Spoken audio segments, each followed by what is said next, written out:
Part 1. The Illusion of Safety in Numbers. Many investors believe they are protected by the diversification of the S&P 500, but the reality of 2026 is that the index has become dangerously top-heavy.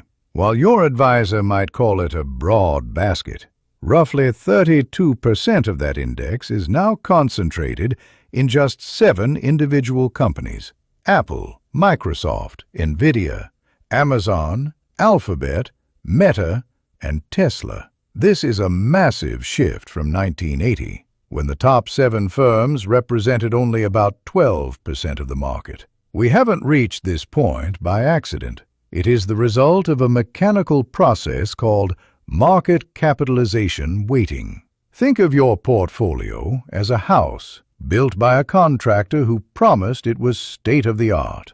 The brochure says there are 500 structural components, which sounds incredibly solid. However, the contractor failed to mention that 30% of the entire load-bearing weight of the house rests on just 7 wooden beams. The other 493 components are essentially decorative. If those 7 beams crack at the same time, the house doesn't just lose 30% of its utility, it collapses entirely. This is the hidden reality of your index fund. The mechanism driving this is simple yet counterintuitive. When you contribute to your retirement account, the fund doesn't split your money evenly. Instead, it follows the weights, meaning more of your money automatically flows into the stocks that are already the most expensive and less goes into the cheaper ones. It is the mechanical opposite of what successful long-term investors actually do: buy low and sell high. Instead, the system is designed to buy more of what has already risen, creating a feedback loop that pushes prices higher and higher, making the beams even more strained. Most people feel responsible and disciplined for doing nothing, not realizing they are systematically doubling down on the most expensive bets in history. But why is this happening now? And what does a dead French banker from the 18th century have to do with your 401k? Stay tuned, because the history of manufactured wealth is about to repeat itself. Part 2. The Ghost of John Law and the Nifty 50. To understand the current market, we have to look back at John Law, a man in 1720 who realized he could manufacture the illusion of national wealth. He convinced an entire country that paper illusions were real, eventually walking away with actual gold while everyone else was left holding worthless paper. Law's fingerprints are all over modern brokerage accounts because he built a structure where risk was hidden behind the language of national prosperity and diversification. Today's index funds aren't a fraud, but they share that same dangerous feedback loop where institutional credibility and rising prices reinforce a concentration that no one in power has an incentive to stop. This pattern has played out with mechanical precision 3 times in the last 60 years. The first act was the Nifty 50 of 1972. These were 50 stocks, like Kodak, Xerox, and Sears, that were considered so dominant you could buy them at any price. By 1972, they traded at 60 to 80 times earnings. When the 1973 recession hit, these safe blue chips cratered. Polaroid fell 91%, and Xerox fell 71%. If you bought at the peak, it took 25 years just to break even. The second act was the 1999 dot-com crash, where the Nasdaq collapsed 78% and took 15 years to recover. We are now in Act 3, and the concentration is higher than it was in either of the previous 2 periods. While the current Big 7 are real businesses with real revenue, The price being paid for them reflects assumptions of hypergrowth that almost no company has ever sustained over a decade. When a company reaches a massive scale, the math of compounding becomes unforgiving, and growth inevitably slows. We saw this with Nvidia.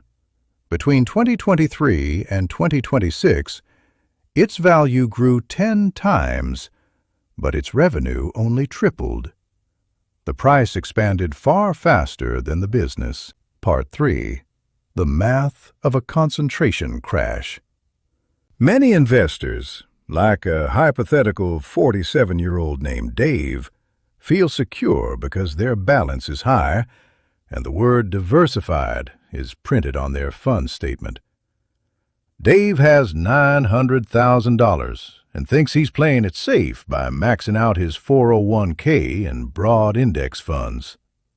However, Dave doesn't realize that nearly $288,000 of his wealth is concentrated in just 7 stocks.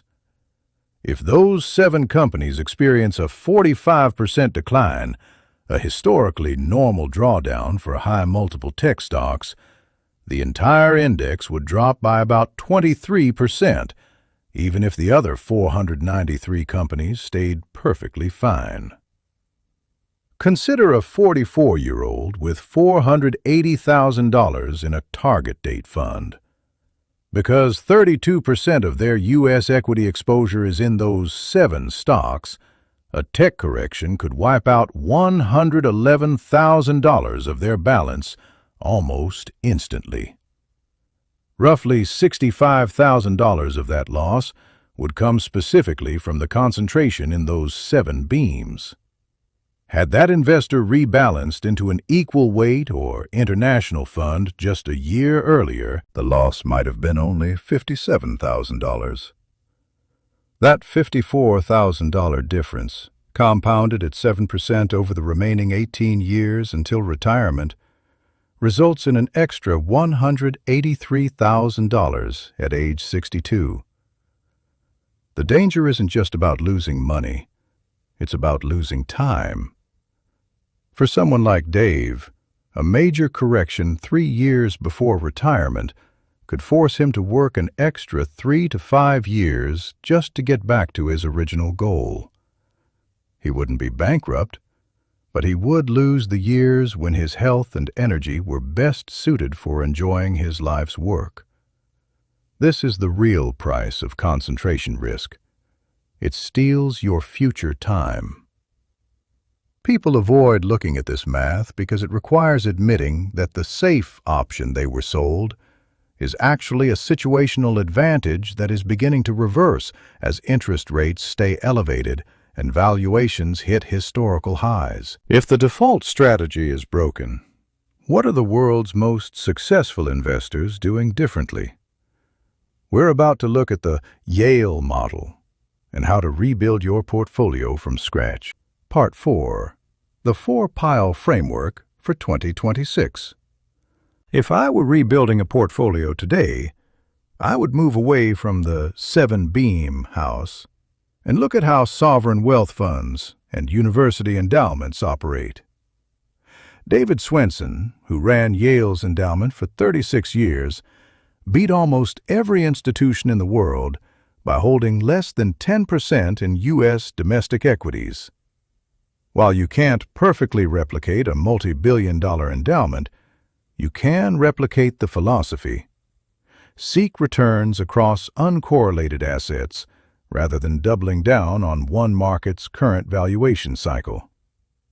I would implement a 4-pile framework. Pile 1 is your growth engine, but structured for balance. Instead of cap weighting, I'd split U.S. exposure into an equal weight index, where all 500 companies get the same allocation, and international markets. Developed markets in Europe and Japan are currently trading at significant discounts compared to the U.S., providing better long-term value. Pile 2 is a real asset hedge, comprising 15 to 20% of the portfolio in REITs, commodities, and infrastructure. These assets often perform better during inflation and have been relatively cheap over the last decade. Pile 3 is the stability layer: short-duration bonds and Treasury inflation-protected securities, TIPS. Their job isn't to make you rich, it's to provide a cushion so you aren't forced to sell stocks when the market is down 40%. Finally, Pile 4 is the most underrated tool: a cash buffer of 12 to 18 months of living expenses. This ensures that even in a crash, you have the liquidity to stay the course or even buy more when prices are low. Most retail investors, like Dave, have almost no cash buffer, meaning a temporary crisis could force them into making permanent, devastating financial decisions. Knowing the framework is one thing, but how do you actually execute it without letting your emotions take over? We'll wrap up with 3 immediate actions you can take this week to diagnose your risk. Part 5. Breaking the passive trap. The financial industry has spent decades convincing you that investing is either too complex for you to understand or so simple that you should never think about it. Both messages are designed to keep you passive because passive investors are the most profitable clients for the machine. While simple index investing is generally better than picking random stocks, the gap between indexing is good and concentration doesn't matter is where the danger lies, and that gap has been widening for 15 years. To protect yourself, you need to take 3 immediate actions. First, look up the top 10 holdings of every fund you own. If any single fund has more than 25% of its value in those top 10, you are concentrated. Write that number down. You are diagnosing, not deciding yet. Second, calculate your real single stock exposure. If you have $300,000 in an S&P 500 fund, you actually own about $21,000 of Apple stock alone. You should know exactly what you're holding. Third, establish rebalancing rules now while you are calm.